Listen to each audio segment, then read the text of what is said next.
Pessoal, nesse momento aqui nós vamos descrever aqui, de forma prática no campo, o que é a diagnóstico foliar ao você chegar numa propriedade rural, observar uma área de pasto, um capim, como detectar de forma visual se esse solo, se essa planta está com um solo de boa fertilidade. Tirando doenças fúngicas, características de incidência de praga, fúngicas, nós vamos na diagnóstico foliar como nós estamos vendo aqui agora. Ao observar todos esses canteiros, a gente observa algumas braquiárias e alguns capins do gênero pânico.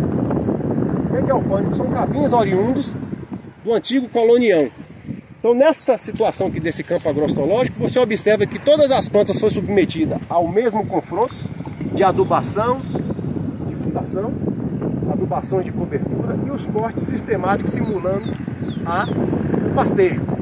Então, quando a gente pega uma tabela dessa da diagnóstico foliar, você tem alguns parâmetros onde a gente observa uma folha saudável, que é uma folha que caracteriza com um verde intenso.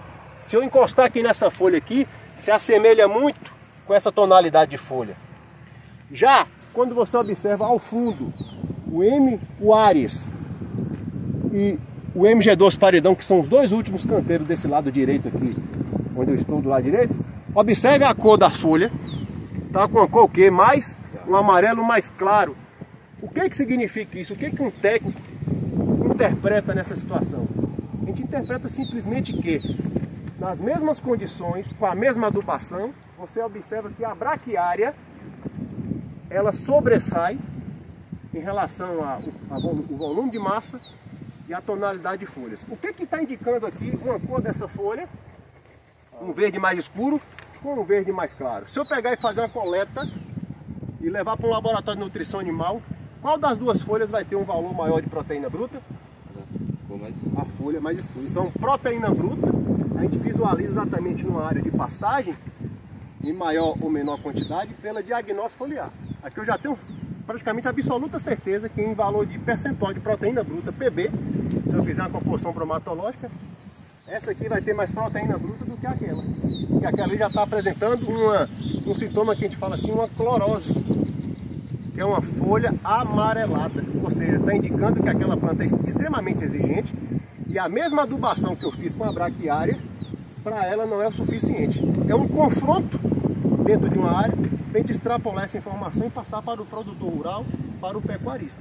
É simples assim, essa interpretação. Então, se é um produtor que não tem tanto recurso, ele não vai ter o entendimento das adubações sistemáticas, potássicas e nitrogenadas, então não tente mudar de capim. Trabalhe com o que você tem, onde você vai fazer o mínimo de adubação e vai obter o máximo. E naquelas condições você vê que é a mesma condição. Observa que os pânicos estão com a cor mais amarelada. Aqui eu venho para aquele outro canteiro também do Maçai. Você vê que já está com a tonalidade também mais amarela. Então nós, como somos técnicos, num treinamento desse aqui, a gente precisa entender e passar essa informação para o produtor rural. Porque adubo é um custo e áreas de pastagem são áreas de grandes dimensões. Então precisa de entendimento aliado ao conhecimento da forragem, conhecimento da diagnóstico foliar e o conhecimento da fertilidade do solo para a gente direcionar e orientar qual capim deve ser cultivado ou preservado naquela propriedade rural. É esse o entendimento do manejo de pastagem.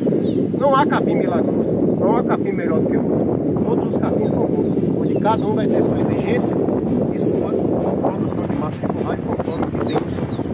O segredo é esse.